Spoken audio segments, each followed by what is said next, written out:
नमस्कार, स्वागत है आपका कक्षा 10वीं एनसीईआरटी राजनीति विज्ञान की पुस्तक के चौथे अध्याय जाति, धर्म और लैंगिक मसले के इस अंतिम वीडियो। इस वीडियो में हम हमेशा की तरह प्रश्नों के माध्यम से इस संपूर्ण अध्याय का दौरान करेंगे। तो बिना समय गवाए आइए हम प्रारंभ करते हैं। इस पूरे अध्याय में हमने 3 प्रकार की सामाजिक असमानताओं की चर्चा विस्तार से की है, लैंगिक मसले, धर्म और जाति के बारे में। इसी क्रम में हम इस पूरे अध्याय का प्रश्नों के माध्यम से दोहरान करेंगे।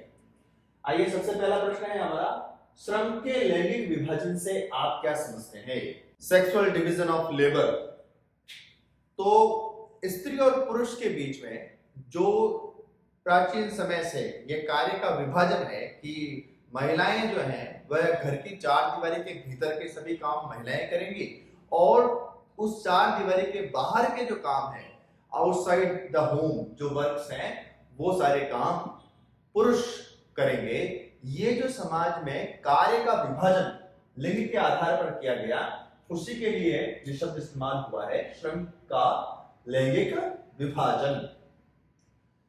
इस प्रकार का जो श्रम का लैंगिक विभाजन हुआ है, उसके कारण परिणाम क्या हुए हैं? सेक्सुअल डिवीजन ऑफ लेबर के समाज में परिणाम क्या हुए हैं? तो जो ये श्रम का लैंगिक विभाजन है, ये एक प्रकार का असमानतापूर्ण विभाजन था, जिसमें महिलाओं को घर की 4 दीवारी के भीतर एक तरीके से कैद कर दिया गया, सीमित कर दिया गया और पुरुषों को सार्वजनिक जीवन का अधिकार दे दिया गया। और इसके कारण से महिलाओं की तरफ देखने की जो दृष्टि है, महिलाओं को लगातार शारीरिक दृष्टि से और सार्वजनिक जीवन जीने की दृष्टि से कमजोर ये विभाजन करता चला गया। और सबसे बड़ी बात तो है, उनका सार्वजनिक जीवन में जो कंट्रीब्यूशन होना चाहिए महिलाओं का, वो लगातार कम होता गया। और उनकी राजनीतिक प्रतिनिधित्व की दृष्टि से देखें तो दुनिया भर में महिलाओं का राजनीतिक प्रतिनिधित्व भी, दुनिया की जो आधी जनसंख्या का हिस्सा है महिलाएं, उनका राजनीतिक प्रतिनिधित्व जितना होना चाहिए था उतना नहीं हो पाया। किसके कारण से? इस श्रम के लैंगिक विभाजन के कारण से। अगला प्रश्न है हमारा, नारीवादी आंदोलन क्या है? तो इन सब प्रश्नों की एक विशेषता है बच्चों, इनको एक के बाद एक सिलसिलेवार अगर हम पढ़ रहे हैं तो ये पूरा का पूरा चैप्टर उसी सीक्वेंस में आगे बढ़ रहा है। जरा देखिए, ये श्रम के लैंगिक विभाजन को हमने समझा, उसके परिणाम क्या रहे। तो जब परिणाम श्रम के लैंगिक विभाजन के महिलाओं के लिए असमानतापूर्ण हुए, महिलाएं सार्वजनिक जीवन में पिछड़ने लगी, उनका राजनीतिक प्रतिनिधित्व लगातार कम रहा, तो इस भेदभाव को, स्त्री और पुरुष के इस भेदभाव को समाप्त करने के लिए दुनिया के अलग अलग हिस्सों में कुछ आवाजें उठने लगी जो स्त्री पुरुष समानता की बात करते थे। ऐसे जो आंदोलन हुए जिन्होंने स्त्री पुरुष समानता, महिलाओं और पुरुषों के बीच में समानता स्थापित करने की मांग लेकर जो आंदोलन प्रारंभ हुए, उन आंदोलनों को नारीवादी आंदोलन कहा गया।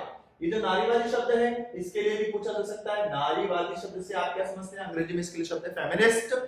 तो ऐसे महिला या पुरुष जो स्त्री पुरुष के समान अधिकारों की बात करते हैं, समान अधिकारों की वकालत करते हैं, उन लोगों को नारीवादी या फेमिनिस्ट कहा जाता है। तो नारीवादी आंदोलन ऐसे आंदोलन जो स्त्री पुरुष समानता के लिए दुनिया भर में चलाए गए, वो कहलाए नारीवादी आंदोलन। ठीक है, अगला प्रश्न है हमारा, लैंगिक विभाजन की राजनीतिक अभिव्यक्ति के क्या लाभ हुए हैं?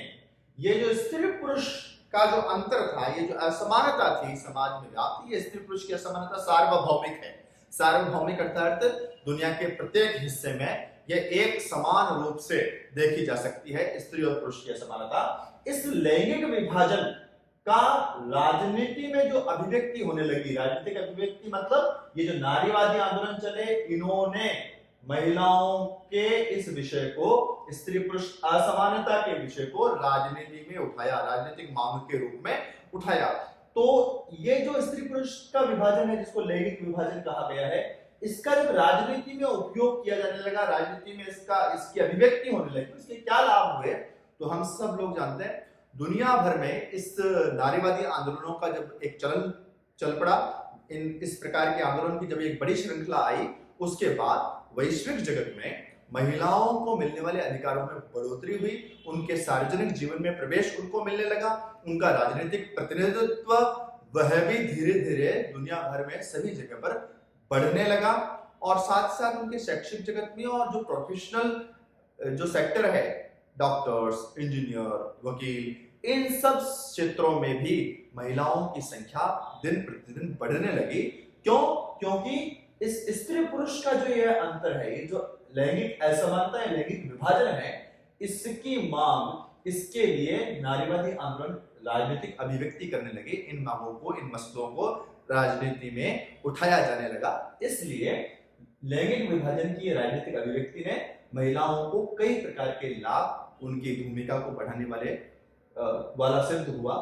लैंगिक विभाजन का राजनीतिक रिप्रेजेंटेशन या राजनीतिक अभिव्यक्ति। ठीक है, अगला प्रश्न है हमारा, पितृ प्रधान समाज से आप क्या समझते हैं?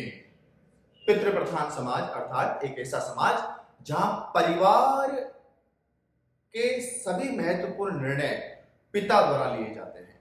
और दुनिया के अधिकांश जो समाज हैं, जो अधिकांश सोसाइटीज हैं, उसमें इसी प्रकार के एक वातावरण को हम देख सकते हैं। भारत में तो विशेष रूप से हम इस बात को अनुभव करते हैं कि परिवार के प्रमुख निर्णय, प्रमुख क्या है, सभी निर्णय अंतिम रूप से पिता के द्वारा जहां लिए जाते हैं, उसे पितृ प्रधान समाज कहा जाता है। अगला प्रश्न है हमारा, जीवन के वे विभिन्न पहलू कौन से हैं जहां स्त्रियों के साथ भेदभाव होता है या वे कमजोर स्थिति में है? इस चैप्टर में हमने भारत के संदर्भ में ही इस बात को बहुत अच्छी तरीके से समझने का कोशिश किया है, पढ़ा है हमने। तो जीवन के, दैनिक जीवन में ऐसे कौन कौन से सेक्टर्स हैं, ऐसे कौन कौन से एस्पेक्ट्स हैं जहां पर हम महिलाओं की स्थिति पिछड़ी हुई या भेदभावपूर्ण देखते हैं। तो हमने 4 बिंदुओं के रूप में इसको इसके पूर्व के वीडियो में जब हम इसको पढ़ रहे तब भी पढ़ा है। एक बार वापस रिवीजन कर लेते हैं। 4 वो क्षेत्र कौन से हैं? तो शिक्षा के क्षेत्र में उच्च पदों की स्थिति जो है वो, और वेतन और पारिश्रमिक की स्थिति में, और लिंगानुपात। ऐसे इन 4 बिंदुओं के आधार पर हम स्त्री पुरुष के बीच के इस भेदभाव को बहुत स्पष्ट तरीके से बता सकते हैं। जहां शिक्षा के क्षेत्र की अगर बात करें तो आजादी के बाद से लेकर आज तक भारत में जो महिला और स्त्री के साक्षरता का जो अनुपात रहा है, वो आज भी बहुत बड़ा अंतर उसके अंदर है। जहां महिलाओं की आज वर्तमान में अंतिम जनगणना 2011 के बाद अगर बात करें तो लगभग 65% के आसपास जहां महिला साक्षरता दर है, वहीं पुरुषों की साक्षरता दर 82 पॉइंट समथिंग यानी लगभग 83% महिला पुरुष साक्षरता भारत में है। तो स्त्री और पुरुष के बीच का ये जो शिक्षा के क्षेत्र में हम अंतर देखते हैं, ये भेदभावपूर्ण हमको साफ साफ दिखाई देता है। शिक्षा के क्षेत्र में दूसरी एक और बात हमने की थी कि ये तो सामान्य साक्षरता उसको कहते हैं जिसको 7 साल की आयु और इससे अधिक आयु जिसने प्राप्त कर ली है। इस बात को आप वापस नोटिफाइड कर लीजिए अच्छे तरीके से। भारत में साक्षर किसको माना गया है? तो साक्षरता मतलब, साक्षर मतलब भारत में ऐसा स्त्री या पुरुष जिसने जो 7 वर्ष या इससे अधिक आयु का हो गया है और जिसे देश की किसी भी भाषा में लिखना या पढ़ना आता है। लिखना पढ़ना किसी भी भाषा में अगर आता है और 7 वर्ष की आयु जिसकी कंप्लीट हो गई है, ऐसे सब लोगों को साक्षर कहा जाता है। तो अगर हम बात करें शिक्षा की, तो जो साक्षरता का रेशो है ये तो केवल इतनी सी बात करता है कि जिसको कोई भी भाषा लिखनी पढ़नी आती है उसको साक्षरता कहते हैं। लेकिन जब हम उच्च शिक्षा के क्षेत्र में इस अंतर को समझने की कोशिश करते हैं तो ये और बड़ा भेदभाव नजर आता है। जहां अपनी प्रारंभिक शिक्षा पूर्ण करने के बाद हायर एजुकेशन की अगर बात करेंगे तो वहां पर महिलाओं का यह अनुपात पुरुषों की तुलना में और भी कम है। उच्च पदों पर, और क्योंकि हायर एजुकेशन में महिलाओं की संख्या कम है, इसलिए जो ऊंचे वेतनमान वाले या प्रतिष्ठित जो पद हैं उनके ऊपर महिलाओं की संख्या पुरुषों की तुलना में बहुत ही कम है। ये भी एक भेदभावपूर्ण स्थिति देखने को मिलती है। फिर तीसरा, वेतन और पारिश्रमिक। हमारे देश में ऐसे बहुत सारे अधिनियम, बहुत सारे कानून पास हुए हैं जो ये स्पष्ट रूप से कहते हैं कि एक समान कार्य के लिए एक समान वेतन दिया जाना चाहिए। लेकिन हम आज भी अगर देखेंगे तो देश के अंदर सामान्य मजदूरी से लेकर, जिसको सिनेमा जगत कहते हैं या हायर जो दूसरे वर्ग हैं, उन सिनेमा जगत तक स्त्री और पुरुष के बीच में पारिश्रमिक का अंतर यह हमको साफ साफ देखने को मिलता है। वही काम पुरुष कर रहा है तो उसका वेतन महिलाओं की तुलना में अधिक होता है। सिनेमा जगत में भी अगर हम देखें तो बॉलीवुड में जो अभिनेत्रियां हैं और जो अभिनेता हैं उनके वेतनमान में भी बहुत बड़ा अंतर देखने को मिलता है, जो इस भेदभावपूर्ण स्थिति को स्पष्ट करता है। लिंगानुपात, ये तो बहुत दुर्भाग्यजनक बात है जिसको हमने इस वीडियो में बहुत अच्छे तरीके से सुना था, पढ़ा था कि देश के अंदर 1000 पुरुषों पर जो महिलाओं की संख्या है, जिसे लिंगानुपात कहा जाता है, वह भी आज भी जो 2011 की जनगणना है उसके अनुसार आज भी भारत का जो लिंगानुपात है वह 1000 पुरुषों की तुलना में 943 है, 943 ही है। कई राज्यों में तो वो 850, 950 तक भी कम है 1000 पुरुषों की तुलना में, अगर हम इस लिंगानुपात को जांचेंगे। यहाँ लिंगानुपात में हमने 2 बातें विशेष की थी जिसको मैंने वापस प्रश्न के रूप में नहीं लिया है, लेकिन हमको ध्यान रखना चाहिए कि देश में सबसे कम जो लिंगानुपात है वह हरियाणा राज्य में है और जो सबसे अधिक लिंगानुपात है वह केरल राज्य में। केरल एकमात्र ऐसा राज्य है जहां पर 1000 पुरुषों की तुलना में महिलाओं की संख्या अधिक है, 1000 से अधिक है। ठीक है, तो ये कुल मिलाकर के भेदभावपूर्ण स्थिति हमको जो बतानी है कि वो कौन कौन से विभिन्न पहलू हैं जहां स्त्रियों के साथ भेदभाव होते हैं, तो हम इन 4 बिंदुओं के आधार पर स्त्रियों की कमजोर स्थिति को स्पष्ट कर सकते हैं। बढ़ते हैं अगले प्रश्न की तरफ। 7वां प्रश्न है हमारा, भारत में महिलाओं के राजनीतिक प्रतिनिधित्व को स्पष्ट करें। तो भारत में महिलाओं का राजनीतिक प्रतिनिधित्व, तो भारत में राजनीतिक प्रतिनिधित्व कहां-कहां हो सकता है, तो 3 प्रकार के चुनाव भारत में होते हैं, 3 प्रकार की सरकारें गठित होती हैं। उन तीनों ही सरकारों के आधार पर हम इस राजनीतिक प्रतिनिधित्व को, महिलाओं के राजनीतिक प्रतिनिधित्व को 3 प्रकार की सरकारों में बता सकते हैं। वीडियो में बहुत एक्सप्लेन किया था, लेकिन यहाँ संक्षेप में बता दूं। महिलाओं के राजनीतिक प्रतिनिधित्व में सबसे पहला है संसदीय, या संसद में कह देते हैं, संसदीय चुनाव में।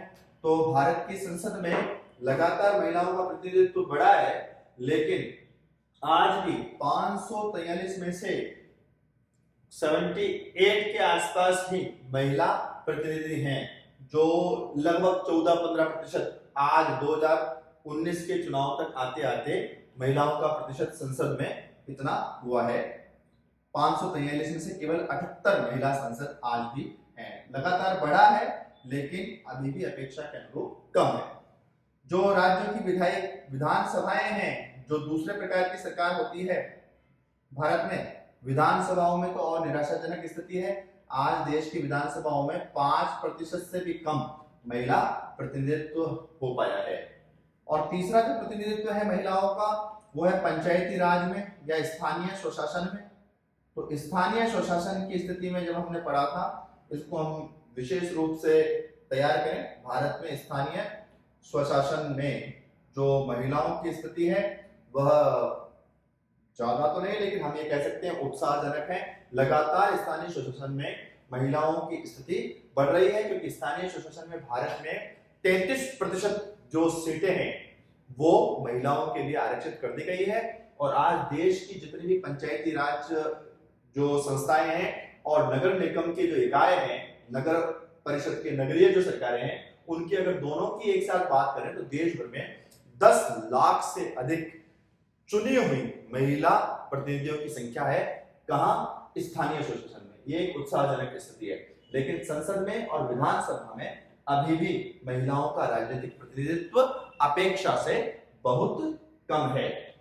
यहाँ पर एक और बात हमको ध्यान कर लेनी चाहिए कि महिलाओं का राजनीतिक प्रतिनिधित्व लगातार संसद और विधायिका में बढ़े, इसके लिए भारत में प्रयत्न हो रहे हैं। कई प्रकार के नारीवादी आंदोलन भी चले हैं और अंतिम स्थिति संसद के अंदर, सांसदों के अंदर जो है 33% महिलाओं के आरक्षण का एक बिल वह संसद में अभी भी लंबित है।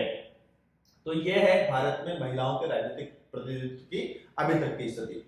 इसको पूर्व के वीडियो में अच्छे से किया है, आप इसके आधार पर इसको अच्छे से तैयार करें। तो ये जो लैंगिक मसलों वाला जो विषय था इस अध्याय में, उसको हमने 7 प्रश्नों में बांध दिया है। इन 7 प्रश्नों को अगर हम बार बार रिवाइज करेंगे तो ये पूरा जो टॉपिक है वो अच्छे से पूरा शुरू से लेकर अंत तक रिवाइज हो जाएगा। बढ़ते हैं हमारे इस अध्याय के दूसरे टॉपिक, जिसको हमने पढ़ा धर्म पर आधारित जो असमानता होती है, जिसमें हमने धर्म, सांप्रदायिकता और इसका राजनीति से कनेक्शन पढ़ा है।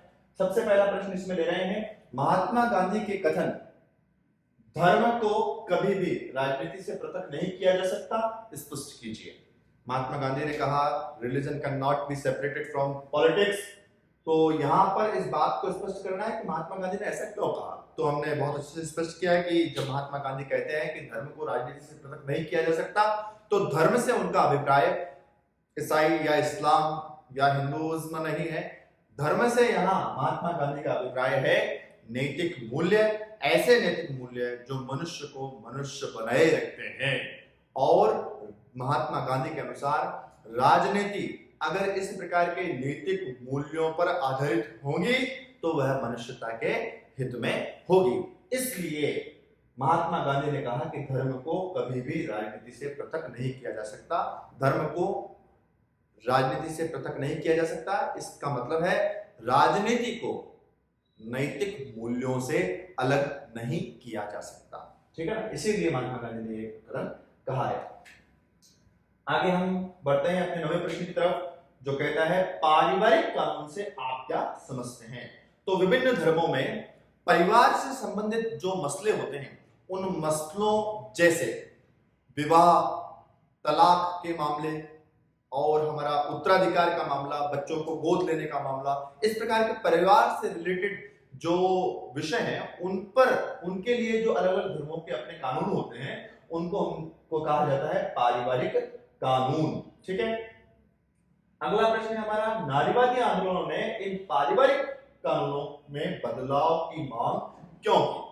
तो ये भी हम बहुत अच्छे तरीके से पढ़ चुके हैं, वापस एक बार रिवाइज कर लेते हैं। क्योंकि विभिन्न धर्मों के जो पारिवारिक कानून हैं वो स्त्री और पुरुष के बीच भेदभावपूर्ण स्थिति को प्रकट करते हैं। अधिकांश धर्मों में जो ये पारिवारिक कानून बने हैं उसमें महिला और पुरुष के बीच में कई प्रकार की असमानताएं और वो व्याप्त थी। इसलिए नारीवादी आंदोलन क्यों चले थे? स्त्री और पुरुष के समान अधिकारों की मांग को लेकर चले थे।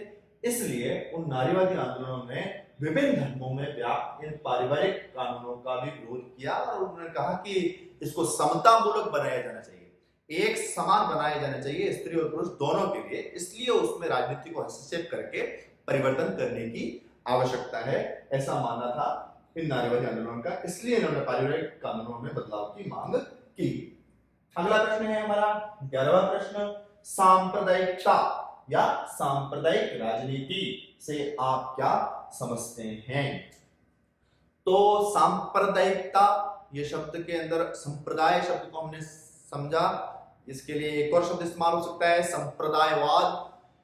तो किसी एक संप्रदाय का अपने आप को बाकी सभी लोगों से विशिष्ट मानकर दूसरों के साथ अपमानजनक, घृणाजनक व्यवहार जो किया जाता है इसे कहा जाता है सांप्रदायिकता। और सांप्रदायिक राजनीति क्या है? तो जब राज्य की शक्ति या सरकार का उपयोग करके एक संप्रदाय को विशिष्ट दर्जा देकर बाकी सब संप्रदायों के साथ अपमानजनक या घृणाजनक व्यवहार किया जाता है, भेदभावपूर्ण व्यवहार किया जाता है और इस व्यवहार में राज्य की शक्ति का उपयोग अगर किया जाता है तो फिर उसको हम कहते हैं सांप्रदायिक राजनीति। जैसा कि श्रीलंका में सिंगलीज लोगों को स्थापित करने के लिए वहां की गवर्नमेंट ने शुरू में किया, जिसके कारण से वहां का युद्ध की स्थितियां बन गई, उसको कहते हैं हम सांप्रदायिक राजनीति। सांप्रदायिकता के विभिन्न रूप, डिफरेंट फॉर्म्स ऑफ कम्युनलिज्म, उसको स्पष्ट करें, ये हमारा 12वां प्रश्न है।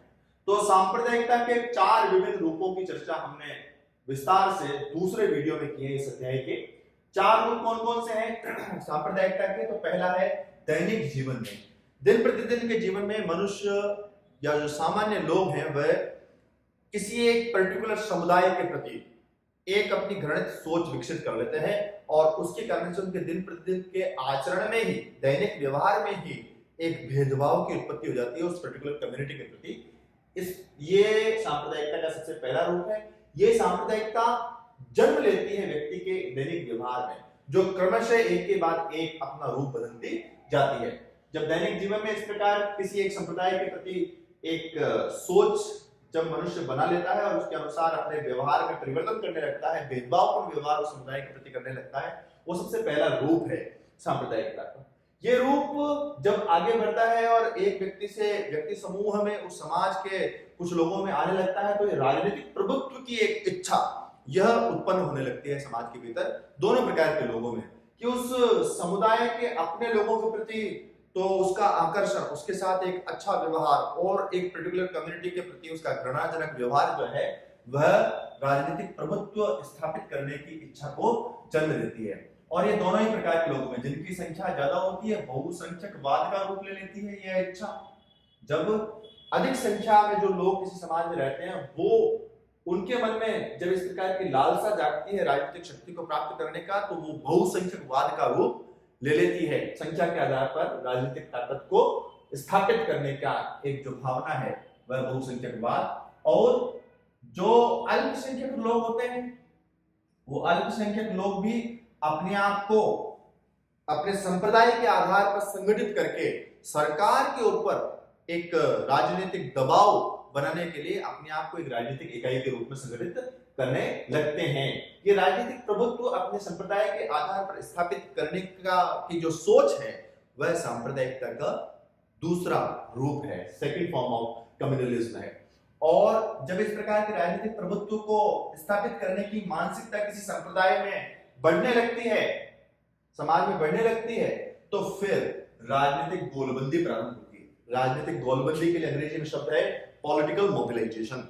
राजनीतिक गोलबंदी जब होने लगती है तो फिर जो धार्मिक प्रतिमान है, जो संप्रदायों के पूजा घर हैं, जो जिसमें लोग आस्था रखते हैं, ऐसे आस्था के प्रतिमानों का उपयोग लोगों को अपने राजनीतिक दल, अपनी राजनीतिक सोच से जोड़ने के लिए किया जाता है। तो धार्मिक स्थानों, धार्मिक चिन्हों, धार्मिक प्रतीकों, धार्मिक लोगों को इसलिए अपने साथ जोड़ा जाए या उनका इस प्रकार उपयोग किया जाता है जिससे उस संप्रदाय विशेष से जुड़े हुए लोग उस राजनीतिक दल से अधिक निकटता महसूस करें। इसको हमने कहा है राजनीतिक गोलबंदी। ठीक है ना। जब ये राजनीतिक गोलबंदी, जो कि थर्ड फॉर्म ऑफ कम्युनलिज्म है, सांप्रदायिकता का तीसरा रूप है, ये भी जब बढ़ती जाती है तो बिल्कुल अंतिम स्थिति में ये सांप्रदायिकता पहुंचती है, जो सांप्रदायिकता का चौथा रूप है, जो बहुत ही घिनौना रूप है, जिसके बारे में हमने पढ़ा। जब ये दैनिक जीवन से प्रारंभ होकर सांप्रदायिकता राजनीतिक प्रभुत्व के रूप में आगे बढ़ती है और ये सोच राजनीतिक गोलबंदी को प्रेरित करती है राजनीतिक दलों को। ये राजनीतिक गोलबंदी सांप्रदायिकता के अंतिम रूप में पहुंचती है, जिसे जो सांप्रदायिक हिंसा के रूप में होती है।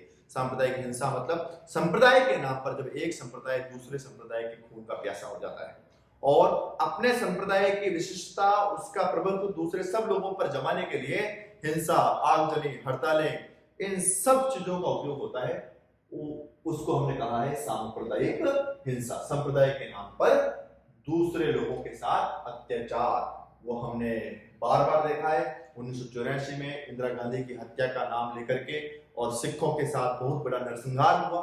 जो सरदार कम्युनिटी थी उनके साथ बहुत मारकाट मची, हजारों सरदारों को मार डाला गया। क्यों? क्योंकि इंदिरा गांधी को गोली मारने वाला जो व्यक्ति था वह एक सरदार था, सिख था। इसलिए इस कारण से हजारों सिखों के साथ उनका नरसंहार कर दिया गया। ये सांप्रदायिक हिंसा के लिए व्यक्ति है। 1947 में भारत का विभाजन, उसमें 10 लाख लोगों की हत्याएं केवल उनका धर्म देख करके, ये सांप्रदायिक हिंसा की अभिव्यक्ति है। ठीक है ना। तो ये हमने अच्छे तरीके से पढ़ा है सांप्रदायिकता के विभिन्न रूप कौन से हैं। तो इन 4 रूपों में हम इसका वर्णन कर सकते हैं। 13वां प्रश्न है हमारा, धर्मनिरपेक्ष राज्य या धर्मनिरपेक्ष शासन से आप क्या समझते हैं। तो संविधान में ये व्यवस्था, वैसे तो मैंने आपको कहा है कि धर्म की जगह पर पंथ शब्द ही इस्तेमाल होना चाहिए, और वास्तव में भारत के संविधान में जो शब्द इस्तेमाल किया गया है वह धर्मनिरपेक्ष नहीं है, वह पंथ निरपेक्ष है। धर्म और पंथ का अंतर मैंने अपने लास्ट वीडियो में बताया है, हमको अच्छे से उसको समझना चाहिए। लेकिन अभी किताब क्योंकि देगी तो आपको उत्तर देना पड़ेगा। यहाँ धर्मनिरपेक्ष भी आ जाता है कई बार, और कई बार पंथ निरपेक्ष भी आ जाता है, लेकिन अभी इसका उत्तर एक ही होगा जो हमने पढ़ा है। पंथ निरपेक्ष राज्य एक ऐसा राज्य जो हाँ 3 बातें हों। पहली बात, नो ऑफिशियल रिलीजन, किसी एक धर्म को आधिकारिक धर्म घोषित नहीं किया जाता। दूसरा, equal respect for all religion, सभी धर्मों का एक समान सम्मान किया जाता है। और तीसरा, फ्रीडम ऑफ रिलीजन या फ्रीडम ऑफ फेथ, अपनी इच्छा से अपनी पूजा पद्धति को स्वीकार करने की जो छूट है वह सभी नागरिकों को होती है। तो ये 3 चीजें जहां होती है उस राज्य को हम पंथ निरपेक्ष राज्य कहते हैं। 3 चीजें कौन सी? नो ऑफिशियल रिलीजन, कोई आधिकारिक धर्म नहीं होता, सभी धर्मों का एक समान सम्मान होता है, और जिस राज्य में प्रत्येक नागरिक को अपनी इच्छा से अपनी पूजा पद्धति को चुनने का अधिकार होता है, उस राज्य को हम सेक्युलर स्टेट या पंथ निरपेक्ष राज्य कहते हैं। पंथ निरपेक्ष राज्य कहते हैं, ठीक है ना, या धर्म निरपेक्ष राज्य कहते हैं। और शासन ऐसी सरकार जो इन तीनों बातों का पालन करती है, तो वो पंथ निरपेक्ष शासन कहलाता है, ठीक है। अगला प्रश्न है हमारा, भारत एक पंथ निरपेक्ष राज्य है, India is a secular country, कैसे स्पष्ट करें। भारत पंथ निरपेक्ष राज्य कैसे है, ये स्पष्ट करें। ये प्रश्न जो आया है, संवैधानिक फ्रेम में इसका उत्तर देना है, तो ये दूसरे तरीके से भी आ सकता है हमारे सामने। भारत को पंथ निरपेक्ष घोषित करने वाले प्रमुख संवैधानिक प्रावधान कौन से हैं। कॉन्स्टिट्यूशनली हम भारत को एक संवैधानिक राज्य, पंथ निरपेक्ष राज्य कैसे कह सकते हैं। तो वही तीन बातें जो हमने ऊपर की है वो भारत में बिल्कुल साफ साफ है। भारत एक पंथ निरपेक्ष राज्य इसलिए है क्योंकि भारत का संविधान भारत में कोई भी ऑफिशियल रिलीजन की बात नहीं करता, भारत का कोई भी आधिकारिक धर्म नहीं है, भारत में सभी पंथों के प्रति एक समान आदर की बात है। दूसरा, ये फ्रीडम ऑफ फेथ की जो बात है, भारत में सभी नागरिक अपनी इच्छा से अपना धर्म, अपनी पूजा पद्धति को वो है स्वीकार कर सकते हैं, आवश्यकता पड़ने पर बदल भी सकते हैं, ठीक है ना। और उनकी इच्छा हो तो वो किसी भी ईश्वर में विश्वास ना रखे, इसकी भी छूट भारत में है। तीसरी जो सबसे महत्वपूर्ण बात है कि धर्म के नाम पर जो भेदभाव अगर कोई भी पंथ करता है भारत में, तो उस पंथ के पंथिक मामलों में, धार्मिक मामलों में भारत सरकार हस्तक्षेप कर सकती है, समानता स्थापित करने के लिए और भेदभाव को नष्ट करने के लिए। इन सब प्रावधानों के कारण से हम कह सकते हैं कि भारत एक पंथ निरपेक्ष राज्य है।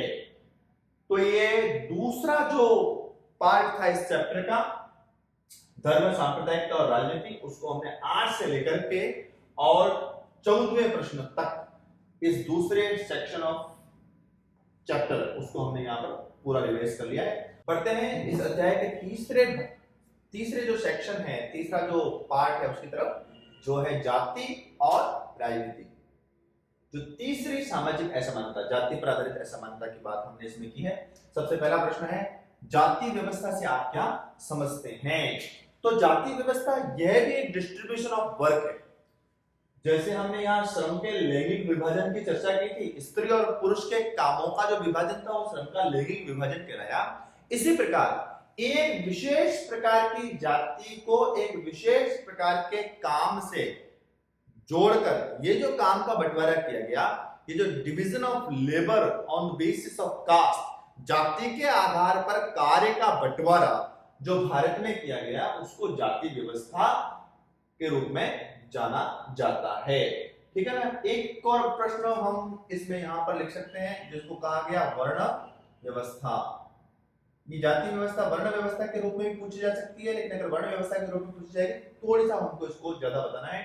वर्ण व्यवस्था प्राचीन भारत में समाजों में जाति के आधार पर जो कार्य का बंटवारा किया गया था उसे वर्ण व्यवस्था कहा गया। समाज में इस व्यवस्था के अनुसार 4 वर्ण बनाए गए थे, ब्राह्मण, क्षत्रिय, वैश्य और शूद्र, और इन चारों प्रकार के लोगों के बीच में कार्य का विभाजन किया गया था, जिसे वर्ण व्यवस्था के रूप में जाना जाता है। जाति व्यवस्था के लिए हम इतना भी लिख सकते हैं केवल संक्षेप में कि जाति के आधार पर समाज में जो कार्य का विभाजन किया गया उसे जाति व्यवस्था कहा गया, जिसने एक पर्टिकुलर समूह के लोगों के लिए एक विशेष प्रकार का काम यह तय कर दिया गया, यानी कि उस जाति से संबंधित लोग वही काम देश भर में कर रहे हैं, ठीक है ना। इस व्यवस्था को जाति व्यवस्था कहा गया। अगले प्रश्न की तरफ बढ़ते हैं हम। भारतीय समाज में व्याप्त जाति व्यवस्था अन्य समाजों में व्याप्त असमानताओं से किस प्रकार भिन्न है। प्रश्न को अच्छी तरह से समझ लिए। कहीं भी दुनिया में जो भी समाज, जो भी सोसाइटी रहती है, सर्वाइव करती है, उनमें किसी न किसी प्रकार की असमानताएं व्याप्त होती ही है। प्रश्न हमसे पूछ रहा है कि भारतीय समाज में जो जातिगत असमानता है, ये जो जाति व्यवस्था है, ये दूसरे समाजों से किस प्रकार भिन्न है। तो हम यहाँ पर 4 बिंदुओं के आधार पर इस भिन्नता को, इस डिफरेंस को, जो भारत में व्याप्त इस जाति व्यवस्था को दुनिया के अन्य असमानताओं से अलग घोषित करती है, उसके बारे में पढ़ेंगे। सबसे पहला विवाह। तो भारत में जो जाति व्यवस्था है इसकी एक भिन्नता ये है दुनिया से कि रोटी बेटी के संबंध एक ही जाति के परिवारों में किए जाते थे। रोटी बेटी के संबंध वाली बात हमारी किताब में आई है, इसलिए मैंने इस शब्द को इस्तेमाल किया है कि विवाह होगा तो एक समान जाति का एक समान जाति के घर में ही होगा, और भोजन भी जनरली एक समान जाति के लोगों के बीच में ही लोग करना पसंद करते हैं। तो ये रोटी और बेटी का जो संबंध है वो जातिगत होता है, एक ही जाति के अंदर होता है। ये एक अलग प्रकार की बात है भारत में इस जाति व्यवस्था में। दूसरा, पेशा, जो ऑक्यूपेशन है, जो काम धंधा है, वह भी वंशानुगत है। यानी कि लोहार का बेटा जो है, लोहे का काम करने वाला जो है, उसका बेटा लोहार ही बनेगा, वो लोहे का ही काम करेगा। खाती का बेटा खाती का ही काम करेगा। ये जो हेरिडिटी ट्रांसफॉर्मेशन ऑफ ऑक्यूपेशन है, एक पीढ़ी से दूसरी पीढ़ी में काम का जो वंशानुक्रम है, जो हस्तांतरण है, ये भी भारतीय जाति व्यवस्था को दुनिया की अन्य असमानताओं से अलग बनाती है। और तीसरा, केवल एक जाति को अलग काम ही नहीं है, तो जो एक जाति एक काम है, ये मॉडल पूरे देश में, पूरे भारतवर्ष में एक जैसा ही है। यानी कि राजस्थान का जो लोहार है वह भी लोहे का ही काम करता था, और जो दक्षिण भारत का, कहीं तमिलनाडु केरल का लोहार है, वह भी एक ही काम, लोहे का ही काम करता था। तो ये विशेषता है भारत की जाति व्यवस्था की कि एक जाति एक काम, और ये केवल किसी पर्टिकुलर एरिया में नहीं, संपूर्ण देश में एक समान रूप से ये वर्क ऑफ डिस्ट्रीब्यूशन दिखाई देता है। ये इसकी एक भिन्नता है। और चौथा, जो बहुत निराशाजनक है, जो दुर्भाग्यपूर्ण है, और वह है छुआछूत। ये जाति के आधार पर जो काम थे ये तो ठीक थे, लेकिन इस कामों के बंटवारे के कारण से कुछ जातियां तो निम्न जातियां कहलाने लगी, दलित कहलाने लगे, और कुछ जाति अपर कास्ट या उच्च वर्ग या सवर्ण वर्ग हो गए। और इन सवर्णों के द्वारा इन निम्न जाति के लोगों के साथ में जो भेदभाव, जो छुआछूत प्रारंभ हुआ, वह एक दुर्भाग्यपूर्ण था। लेकिन ये भी जाति के आधार पर जो छुआछूत है, ये भारत में इस जाति व्यवस्था को अन्य समाजों में व्याप्त असमानताओं से भिन्न करती है। ठीक है, आगे बढ़ते हैं हम 17वें प्रश्न की तरफ। आधुनिक भारत में जाति व्यवस्था संरचना में आए बदलावों के क्या कारण हैं? तो पहले तो हम इस बदलाव की चर्चा कर लेते हैं कि भारत में, आधुनिक भारत में जाति व्यवस्था में क्या बदलाव हुए हैं। तो हम यह विश्वास के साथ कह सकते हैं कि 1947 से पूर्व के जो 150-200 साल थे, उनमें जिस प्रकार की ये जातिगत व्यवस्था ने छुआछूत का बहुत घृणित रूप धर लिया था, वह रूप अब लगातार कम हुआ है। स्वतंत्र भारत में हम हमारे संवैधानिक प्रावधानों के कारण से, और बहुत सारे ऐसे कारण हैं जिनको हम इस प्रश्न के उत्तर में पढ़ने वाले हैं, उन सब के कारण से आज वर्तमान में छुआछूत और भेदभाव की स्थिति लगातार कम हो रही है। हाँ, हम यह तो नहीं कह सकते कि पूर्णतया भारत छुआछूत मुक्त हो गया है, लेकिन हम यह जरूर कह सकते हैं कि 1947 में जिस प्रकार की छुआछूत की स्थिति भारतीय समाज में थी, वह लगातार कम हो रही है। और यह प्रश्न हमसे यही पूछ रहा है, ये लगातार भारत में जातिगत व्यवस्था में, इसकी संरचना में क्या परिवर्तन आए हैं। तो ये जो परिवर्तन आए हैं वो तो हमने जान लिया, एक सकारात्मक परिवर्तन है। पहले जो जातिगत छुआछूत थी वो बहुत अधिक स्तर पर थी, जो लगातार कम हुई है। तो लगातार ये जो सकारात्मक परिवर्तन भारतीय समाज में जाति व्यवस्था को लेकर आया है, इसके क्या कारण हैं? तो इसके बहुत सारे कारण हैं। सबसे पहला तो है भारत में महापुरुषों के द्वारा किए गए प्रयास। भारतीय समाज में जो छुआछूत की व्यवस्था थी, इसको परिवर्तन करने के लिए विदेशों से लोग नहीं आए यहाँ पर भारत के समाज को बताने के लिए या इस छुआछूत को नष्ट करने के लिए। भारतीय समाज की ये विशेषता रही है कि भारतीय समाज के भीतर ही ऐसे महापुरुषों का जन्म समय समय पर होता रहा है, जिसने समाज को इस छुआछूत से मुक्त करने के प्रयास किए हैं। उसमें महात्मा गांधी, ज्योतिबा फूले, पेरियार, बी.आर. अम्बेडकर, ऐसे बहुत सारे महापुरुषों का कंट्रीब्यूशन है। समय समय पर उन लोगों ने भारतीय समाज के अंदर जो जनजागरण किया, उसने इस जातिगत व्यवस्था, जातिगत छुआछूत में बहुत परिवर्तन किया है। दूसरा बड़ा कारण है इस व्यवस्था के बदलने का, वह है आर्थिक विकास। भारत के आजादी के बाद से लगातार हम अपना इकोनॉमिक डेवलपमेंट करते जा रहे हैं, आर्थिक विकास करते जा रहे हैं। इन आर्थिक विकास के कारण से भी जातिगत व्यवस्था टूटने लगी है। शहरीकरण, गांवों से शहरों की ओर जो पलायन है, गांव के लोगों का शहरों की ओर पलायन, यह शहरीकरण कहलाता है। इसको ध्यान कर लेना। शहरीकरण से आप क्या समझते हैं, ऐसा पूछा जा सकता है। गांव के लोगों का विभिन्न कारणों से शहरों की ओर पलायन, यह शहरीकरण कहलाता है। तो इस शहरीकरण के कारण से भी गांव में जो जातिगत छुआछूत थी या जातिगत जो कट्टरपन था, वो बहुत अधिक देखने को मिलता है। लेकिन जैसे जैसे शहरीकरण बढ़ा है, गांव से शहरों की तरफ लोगों का पलायन प्रारंभ हुआ है, ये जातिगत कट्टरता, ये छुआछूत कम होने लगी है। शिक्षा देश में हम ये तो नहीं कह सकते 100% साक्षरता की स्थिति है, लेकिन शिक्षा का अनुपात स्वतंत्रता के बाद से लगातार आगे बढ़ता जा रहा है और शिक्षित भारत जो है उसमें जातिगत कट्टरता, जाति के कारण से होने वाली जो छुआछूत है वह लगातार कम हो रहा है। और एक और बड़ा कारण इस जातिगत संरचना में जो परिवर्तन आया है उसके पेशा चुनने का अधिकार। भारतीय संविधान सभी को स्वतंत्रता देता है कि सब अपनी इच्छा से अपना प्रोफेशन चूज कर सकते हैं। सबको अपना पेशा, अपना काम नाम चुनने की स्वतंत्रता है और इसलिए वो जाति के साथ चिपका हुआ काम ही किसी को करना है, ये बाध्यता भारतीय संविधान में समाप्त कर दी गई। और इसलिए अब भारत का संविधान जो है भारतीय समाज की संरचना में व्यापक परिवर्तन का एक बड़ा कारण बना है कि अब समाज में किस किस प्रकार के वर्ग नए खड़े हो गए। तो अब हम देखते हैं जो डॉक्टर्स हैं, हम डॉक्टर्स की अपनी ही जाति कहा जा सकता है उसको, कि अब जो डॉक्टरी का काम करता है उसकी अपनी एक सेपरेट कास्ट होगी, वो अपने लेवल के लोगों के बीच में ही उठता बैठता है। और डॉक्टर है तो उसकी शादी भी कहाँ होती है, तो अधिकांश डॉक्टर्स अपने समान प्रोफेशन के लड़की से ही विवाह करना चाहते हैं, तो डॉक्टर की शादी जो है वो डॉक्टर से ही होती है। तो ये कुल मिलाकर समाज में हाँ बहुत कम लेवल पर हम कह सकते हैं, लेकिन समाज की इस जातिगत संरचना में परिवर्तन आने का एक प्रमुख कारण पेशा चुनने का अधिकार भी है, जिसने जाति से चिपके हुए काम को ही करना है, पिता जो काम कर रहा है उसी काम को बच्चे को करना है, इस बाध्यता को समाप्त कर दिया और समाज में इस जातिगत व्यवस्था में बड़ा एक अंतर आया है। तो प्रश्न था आधुनिक भारत में जातिगत व्यवस्था की संरचना में आए बदलावों के क्या कारण थे। तो ये सब 4 कारण इसके हमने बताए हैं। 5 कारण: महापुरुषों का प्रयास, आर्थिक विकास के कारण, शहरी विकास शहरीकरण के कारण से, शिक्षा के कारण से और पेशा चुनने के अधिकार के कारण से। अगला प्रश्न है हमारा, सिर्फ जाति के आधार पर चुनावी नतीजे तय नहीं हो सकते, कारण बताइए। इस प्रश्न की चर्चा से पूर्व हम एक बात करते हैं कि राजनीति में जाति का उपयोग किस किस रूप में हम देख सकते हैं। राजनीतिक लोग जाति के नाम का उपयोग कहां कहां करते हैं, तो 2-3 प्रकार की बातें हमने इस वीडियो में हालांकि कर ली थी पूर्व के वीडियो में, जहां हम जाति की चर्चा कर रहे थे, जातिगत असमानता की।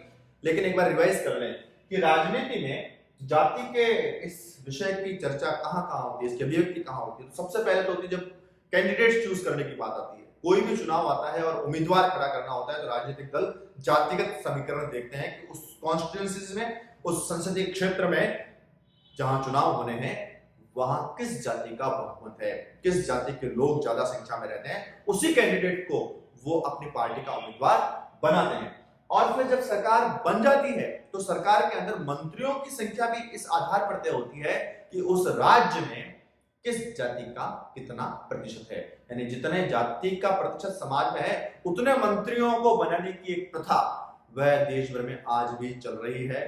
जाति की राजनीति में अभिव्यक्ति के ये 2 तो बहुत ही सीधे सीधे दिखने वाले, और एक और बात कर सकते हैं कि चुनावी सभाओं में या फिर जातिगत मंचों पर जाति की भावनाओं में इस प्रकार उद्वेलन पैदा करना, इस प्रकार उन भावनाओं को भड़काना ताकि जातिगत वोटों को मोबिलाइज किया जा सके, उनको अपने साथ जोड़ा जा सके और उसका लाभ राजनीति में चुनाव में पाया जा सके। ये राजनीति में जाति का उपयोग या जाति की अभिव्यक्ति, इसको हम इस रूप में देख सकते हैं। लेकिन हमारा प्रश्न जो है वो क्या है, प्रश्न है कि सिर्फ जाति के आधार पर चुनावी नतीजे तय नहीं हो सकते, कारण बताइए। ये सारी बात जो अभी हमने जस्ट पहले की है कि राजनीति में जाति की जो ये अभिव्यक्ति है, ये एक बिल्कुल माइंड सेट हो चुका है लोगों का। उम्मीदवार चयन जाति के आधार पर, सरकार में मंत्रियों की संख्या निर्धारित होती है जाति के आधार पर, पॉलिटिकल मंचों से जातिगत भावनाओं को भड़काकर उसका फायदा वोटों में लेने की एक प्रक्रिया हमको दिखती है, एक सहज प्रक्रिया दिखती है। लेकिन उसके बावजूद भी भारत में चुनाव के नतीजे, चुनाव जीतना केवल जाति के आधार पर तय नहीं हो सकता। इसके कारण हमको बताने हैं, तो इसके बहुत सारे कारण हैं जिसके आधार पर हम ये बात कह सकते हैं कि भारत में चुनाव केवल जाति के आधार पर नहीं जीते जा सकते। पहली बात, देश के जितने भी संसदीय क्षेत्र है, जितने भी कॉन्स्टिट्यूएंसीज हैं, 543 कॉन्स्टिट्यूएंसी में चुनाव होते हैं देश में, लेकिन एक भी संसदीय क्षेत्र ऐसा नहीं है जहां एक ही जाति का बहुमत हो।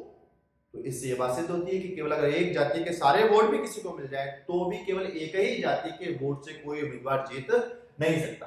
दूसरा, जब किसी कॉन्स्टिट्यूएंसी में मान लीजिए एक जाति का बाहुल्य है भी, तो वहां जितने भी राजनीतिक दल हैं वो सभी ये चाहेंगे कि हम वहां से चुनाव जीतें, और इसलिए एक से अधिक राजनीतिक दल उसी जाति के लोगों को खड़ा करते हैं, यानी कि एक ही जाति के जो वोट हैं वो भी कई कैंडिडेट में बंट जाते हैं।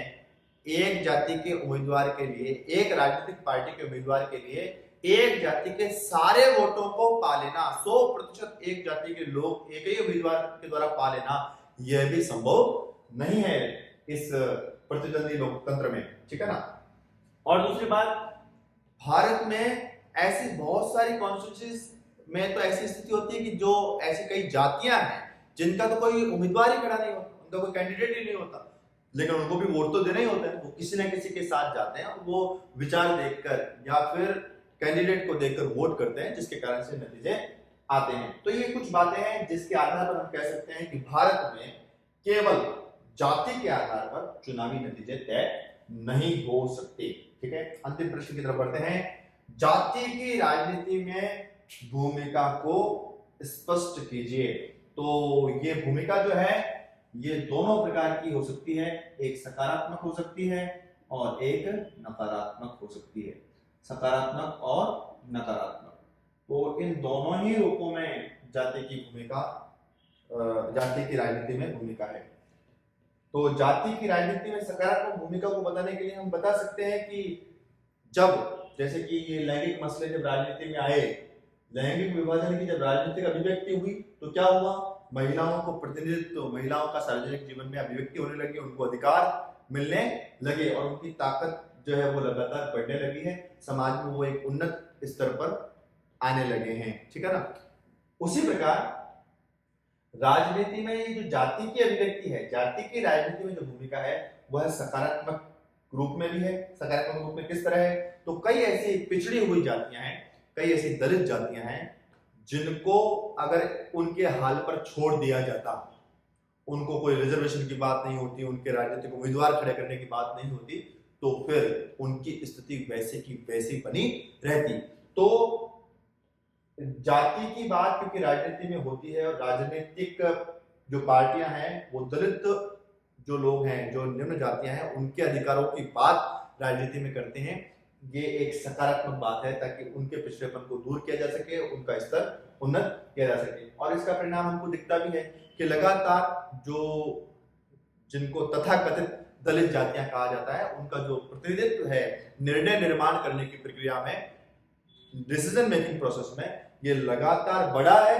तो उसका कारण राजनीति में जाति की अभिव्यक्ति को माना जा सकता है। और ऐसे ही कई जो ऐसे संगठन हैं, राजनीतिक संगठन हैं, जो समाज में असमानता को समाप्त करने के लिए, भेदभाव को नष्ट करने के लिए प्रयास करते दिखते हैं। भले राजनीतिक लाभ उनको मिल जाए इसके लिए, सभी का साथ उनको मिले इसके लिए, लेकिन समाज में भेदभाव को नष्ट करने की बात करने वाले राजनीतिक दलों की संख्या भी इस कारण से बढ़ती भी हमको समाज में दिखती है। नकारात्मक पक्ष क्या है, तो कई बार जातिगत भावनाओं को उकसाकर, भड़काकर समाज को गलत मार्ग पर धकेल दिया जाता है, जिसका परिणाम तनाव, हिंसा, लूटपाट, सार्वजनिक संपत्ति को क्षति पहुंचाना, ये सब के रूप में हमको दिखाई देता है। ये एक नकारात्मक पक्ष है जाति का राजनीति में। तो कुल मिलाकर जाति की राजनीति में भूमिका सकारात्मक और नकारात्मक दोनों प्रकार की बताई जा सकती है। सकारात्मक यह है कि इसके कारण से लोअर सेक्शन ऑफ सोसाइटी की भी बात, उनके राजनीतिक अधिकारों की बात राजनीति में होती है, जिनसे उनको संरक्षण मिलता है। और नकारात्मक यह है कि कई बार राजनीतिक पार्टियां गलत उपयोग जब करती है जातिगत भावनाओं का, उसका परिणाम तनाव, हिंसा के रूप में भी समाज में देखने को मिलता है। तो बच्चों, इस प्रकार ये हमारा जो राजनीति विज्ञान का चौथा अध्याय है वो इस वीडियो के साथ संपन्न हो रहा है। आपके मन में और कोई प्रश्न हो या इस पूरे चैप्टर के दौरान मुझसे कोई बात छूट गई हो इस चैप्टर की और उसकी तरफ आप मेरा ध्यान आकर्षित करना चाहते हैं, तो उसकी टिप्पणी आप इस वीडियो के नीचे कीजिए, कमेंट बॉक्स में कमेंट्स करके बताइए। कोई प्रश्न हो आपका, उससे भी पूछिए। नोट्स प्राप्ति के लिए दिए गए